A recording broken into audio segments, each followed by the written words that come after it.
lo mau maki-maki kita, please do. Semakin lo banyak lo maki-maki berarti itu maki-maki itu artinya gini, lo meluapkan emosi lo karena lo benci atau lo gak suka sama satu tokoh, please lakukan itu.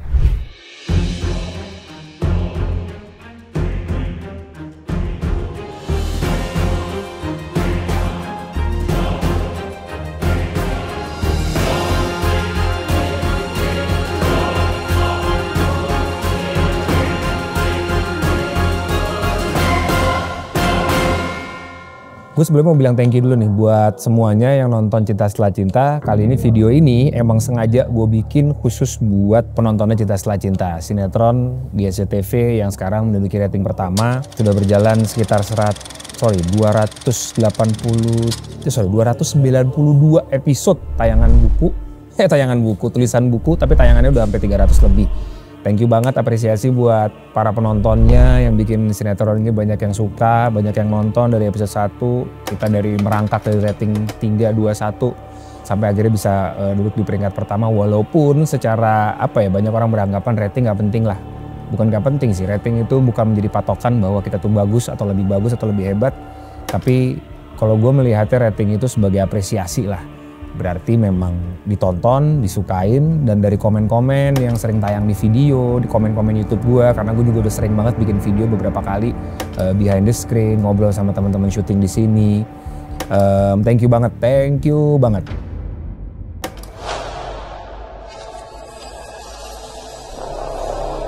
Mas, baru datang yuk. Aku udah nungguin kamu dari tadi. Jadi di sini gue berperan sebagai band, namanya Ruben sih sebenarnya, Ruben Kusnadi. Ruben Kusnadi itu adalah kembarannya Ilham yang muncul di episode pertama. Ini sedikit aja buat yang nggak nonton, tapi gue mempersilahkan nih, lo mau komen di bawah, sengaja memang video ini gue bikin supaya menciptakan percakapan.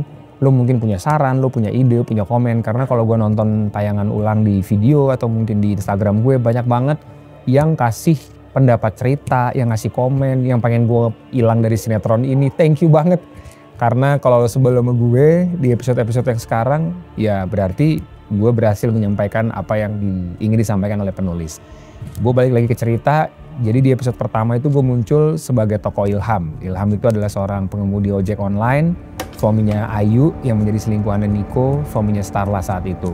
Jadi ini adalah cerita di mana Cinta Setelah Cinta dibuka dengan kisah percintaan pasangan rumah tangga yang sangat harmonis.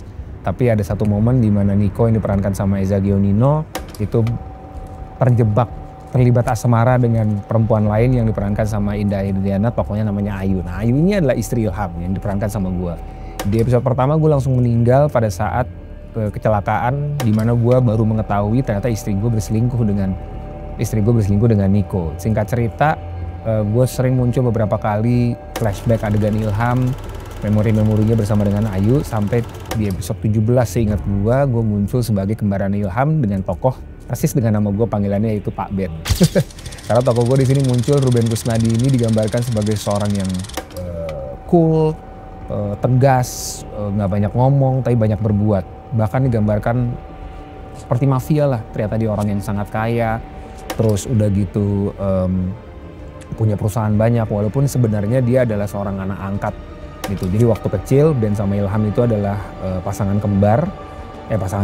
saudara kembar, di mana gua atau si Ben ini diadopsi oleh orang lain yang lebih kaya supaya bisa menghidupi. Singkat cerita, begitu besar dia baru tahu ternyata dia punya kembaran, dan pada saat dia tahu kembaran itu sudah meninggal dan dia baru saja bertemu dengan ibu kandungnya. Kamu mau ngapain sih? Tolong! Jangan mendekat. Apa sih sebenarnya? Hah? Kamu apa? Jangan mendekat! Tokoh gue ini awalnya lumayan disukain itu karena gue ingin membalaskan dendamnya Ilham terhadap Ayu, istrinya yang berselingkuh. Ya seperti layaknya cerita sinetron nih, penuh dengan dendam, kekerasan dan lain-lain. Tapi tetap dalam sebuah sinetron, gue dalam setiap memerankan tokoh itu gue selalu mencari sisi manusianya. Nah, kenapa gue bikin video ini sekali lagi? Karena di episode-episode yang sekarang, tokoh gue ini mulai meresahkan nih. Udah banyak banget yang komen psikopat, sakit, menyebalkan, menjijikan, bahkan beberapa kata-kata kasar ditujukan sama gue. Gue jujur gue baca, gue sama sekali gak sakit hati dan gue malah ketawa. Ketawa tuh artinya gue senang, ya memang itu tujuan skenario itu dibuat gitu ya. Memang pada saat ada scene di mana di beberapa episode yang lalu gue bener-bener terobsesi banget. Tokoh gue itu terobsesi banget sama Starla, tokoh yang diperankan sama Ririn Dwi Ariyanti, kok lupa gue, sama Ririn. Gue memang di episode sekitar 50-an kali gue mulai jatuh cinta sama tokoh Starla, terus gue jatuh cinta, gue pengen memiliki dia sampai akhirnya terobsesi. Nah episode-episode sekarang terobsesinya ini udah berubah menjadi seorang psikopat gitu.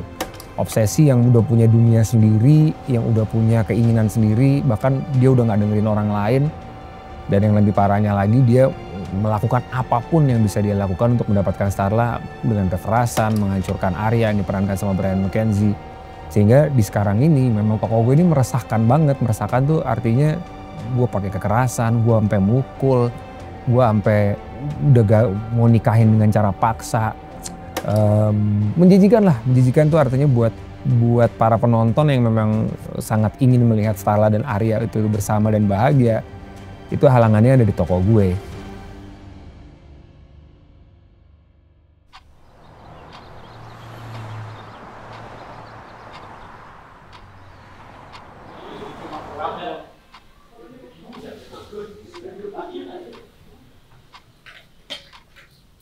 Berarti si bocah ini beli aja uang.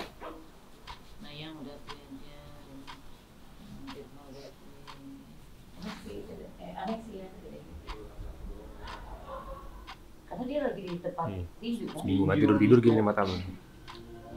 Gue pengen lo yang nonton Cinta Setelah Cinta, lo kasih komen, kasih saran. Kita udah banyak banget melakukan beberapa adegan yang bisa dikatakan ulang atau mungkin masih dengan motivasi yang sama. Gue cuman pengen lo kasih masukan ke kita, lo kasih komentar ke kita. Siapa tahu itu bisa menjadi ide buat kita, buat penulis juga, buat tim produksi juga untuk melebarkan cerita supaya kita bisa punya plot baru atau mungkin punya cerita baru atau punya sesuatu yang menyegarkan dan mungkin lo sendiri juga suka gitu. Walaupun gue memerankan tokoh psikopat yang orang pada bilang udah ilangin aja tuh Ben sama Cynthia yang diperanin sama Mbak Andan dan Fatur Rahman, udah ilangin aja gitu. Tapi somehow kesini-sini ya nggak tahu, gue sih melihat sini semakin tegang, sini semakin mengkhawatirkan dan itu ternyata masih ditonton. Kalau lo punya ide dari setiap tokoh siapapun ya, bisa tokoh gue, bisa tokohnya Starla, bisa tokohnya Arya, bisa tokohnya Eza atau si Niko atau si Ayu atau si Ayumi atau siapapun lah, lo boleh kasih masukan ke kita. Siapa tahu itu ide yang menarik banget.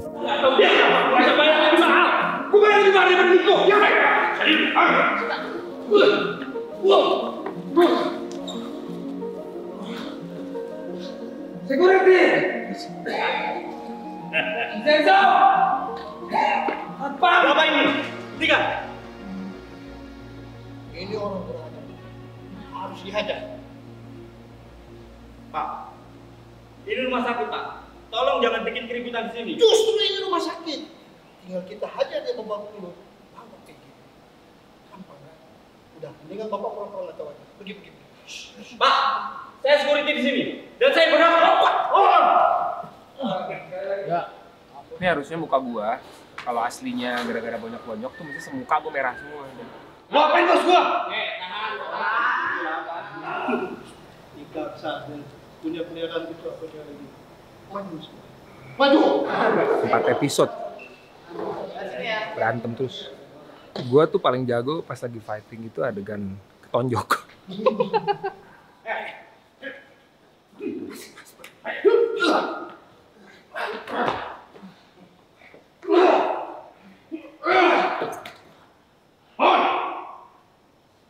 Kapok kan sekarang, ah? Bawa Pak Ben sekarang. Selamat Pak Ben ke depan. Ayo. Ini anak buah gua dari episode 1 ya. Dari episode awal anak buah semua gini. Anak buah mereka semua ini paling nggak ada gunanya. Bahkan kadang-kadang guanya nggak syuting, mereka syuting. Gua kosong, mereka ada terus. Mantap. Karena setiap tokoh yang diperankan di sini, semua pemain di sini tuh bener-bener kita kita dengan sepenuh hati mencari gimana supaya cerita ini tetap menarik, tetap engage, penonton-penonton setia yang udah nonton dari awal tetap seneng sama kita dan menghindari kejenuhan. Satu-satunya yang cara untuk menghindari kejenuhan kan variasi ya. Tokoh gue juga bisa dibilang, gue juga nggak tahu sih. Gue juga belum pernah terobsesi sama satu orang sampai segila ini, gue belum pernah. Ini gue cerita aja, namanya sinetron tuh kita dinamis banget. Kita bisa berubah tiba-tiba secara karakter, kita bisa berubah secara plot dalam waktu hanya dengan jeda satu episode. Dan kita para aktor ya, pada pemain di sini itu putar cara gimana caranya supaya logikanya tetap berjalan, supaya scene itu menjadi wajar dan tokohnya bertindak sesuai dengan kewajaran. Kita di awal udah bikin logika secara karakter, secara psikologisnya dibalik cerita yang kayak gue gitu. Kenapa tokoh Ruben itu di awal begitu dendamnya sama Ayu? Kenapa tokoh gue tuh begitu kehilangannya seorang ibu? Ya gue mau melihatnya gimana buat dari kecil lu nggak tahu apa-apa, lu dibuang, lu diadopsi sama orang tanpa tahu kenapa, terus lu dibesarkan sama orang lain sehingga dia tumbuh menjadi orang yang yang bertanya-tanya dalam hati, ini gue sebenarnya siapa ya gitu. Mungkin tidak ada kejelasan, walaupun tidak dijelaskan dalam cerita ya, tapi gue naruh psikologis itu di tokoh Ruben Kusnadi ini. Dia ngerasa dibuang, nah begitu dia sudah besar, dia akhirnya menemukan jawaban, ternyata gue punya ibu kandung loh. Akhirnya gue bertemu dengan sekian tahun dengan ibu kandung gue sendiri, dan gak lama gue ketemu, begitu ibu gue meninggal dan gue tahu meninggalnya ini karena gak dirawat dengan baik sama Ayu, gue kehilangan banget dan marah bercampur dengan emosi itu meledak banget. Dan orang kalau misalkan dari kecil tumbuh dengan banyak pertanyaan, itu banyak emosi-emosi yang mungkin nggak bisa diluapkan, karena itu dia muncul tuh di beberapa adegan-adegan. Itu yang gue taruh di setiap adegan-adegan. Kembali lagi di TTC, tanya-tanya cowok. Sekarang kita akan ngobrol sama Dirly Dave. Apa kabar Dirly Dave?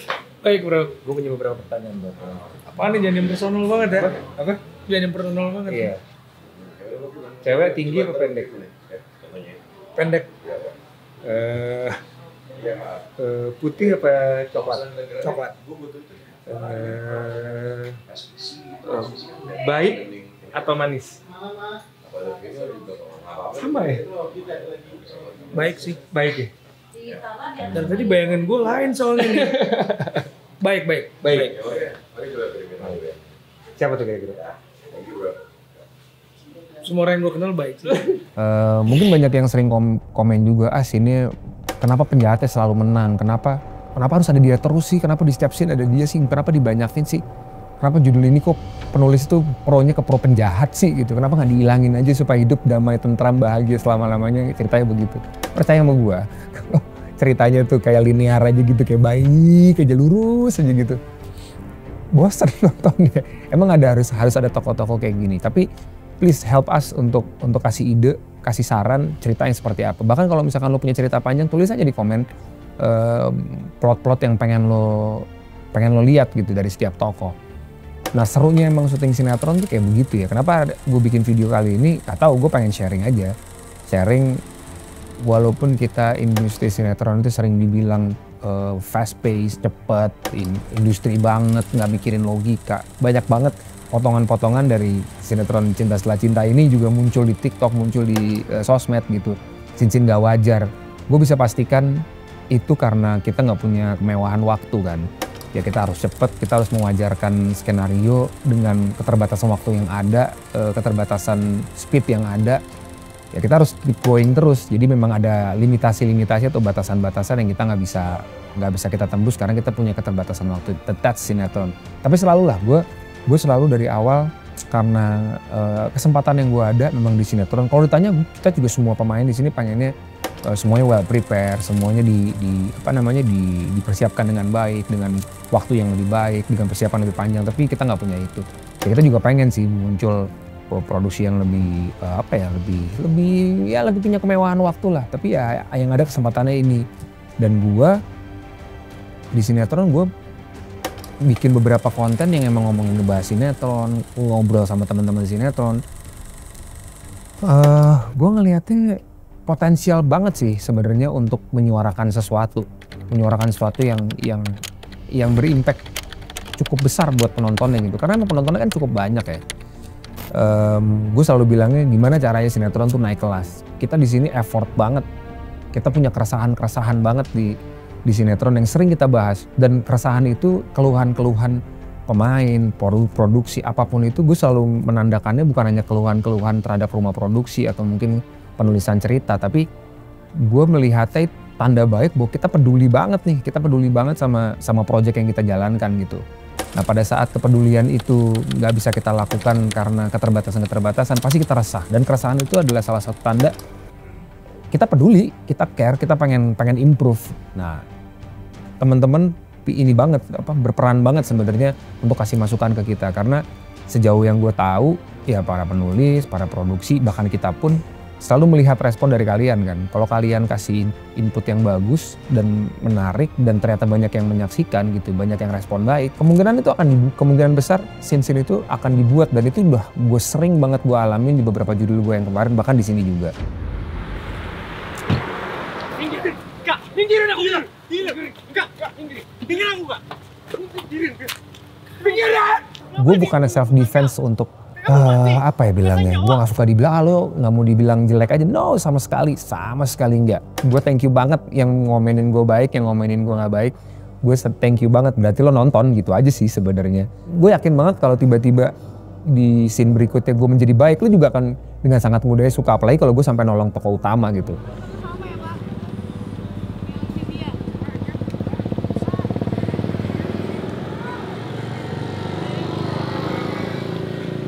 Starla ngomong apa aja tuh si Ruben udah nggak mikir. Bahkan ada beberapa adegan yang di meja makan yang gue suruh dia makan steak yang menurut gue enak, dia nggak mau buka gitu. Starla marah-marah, gue ayo kita makan gitu, seakan-akan itu tidak terjadi apa-apa karena gue udah punya dunia sendiri.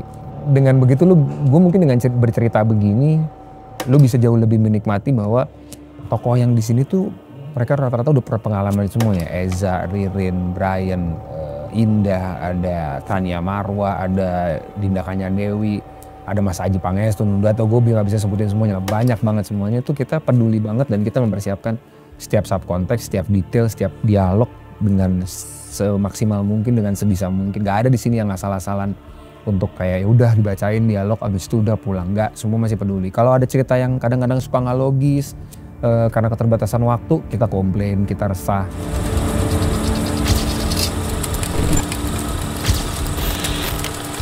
SCTV juga maksimal banget untuk promosiin kita di setiap program-programnya. SCTV, Grup MTech pengen banget sih CSC kedepannya bisa lebih menyenangkan secara cerita, lebih adem, lebih baik lagi, bahkan bisa menyuarakan sesuatu. Let's say misalkan kayak tokohnya Starla sebagai contoh.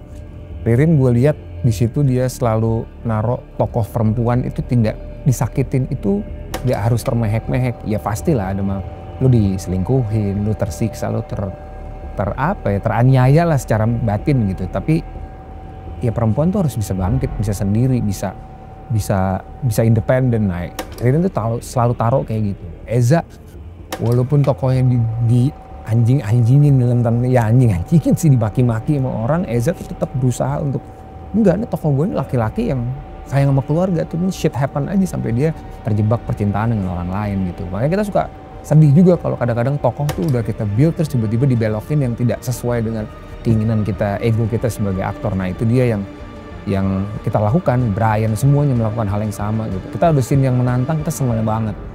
Nah sekali lagi lo thank you banget yang udah nonton. Lo punya komen, lo punya ide apa sama tokoh-tokoh atau cerita cinta setelah cinta, lo pengen nih kayak gimana, please let us know, tulis di kolom komentar, kita buatlah percakapan ini. Lo bisa DM teman-teman para aktor di sini ke Instagram mereka masing-masing, ke sosmed mereka, ke gue juga boleh. Please apresiasi. Lo mau maki-maki kita, please do. Semakin lo banyak memaki-maki berarti itu maki-maki itu artinya gini, lo meluapkan emosi lo karena lo benci atau lo nggak suka sama satu tokoh. Please lakukan itu, karena itu yang kita butuh gitu, masukan. Tapi lebih baik lagi kalau lo menuliskan sesuatu, ini juga melatih juga sih, melatih imajinasi lo dan ide-ide lo. Karena lo sering nonton sinetron kan, lo udah sering punya banyak referensi lah nonton sinetron sebelum-sebelumnya. Tulis aja yang lo pengen seperti apa, tapi yang logis ya, jangan tiba-tiba lo bukan logis gini, yang membuat cerita bisa menjadi lebih panjang. Karena kalau misalkan lo mengharapkan Starla sama Arya nikah, 10 episode lagi selesai, kita udah gak ada lagi ceritanya kan. sesuatu yang mungkin menarik, yang intriguing itu yang menggoda, yang menyentil.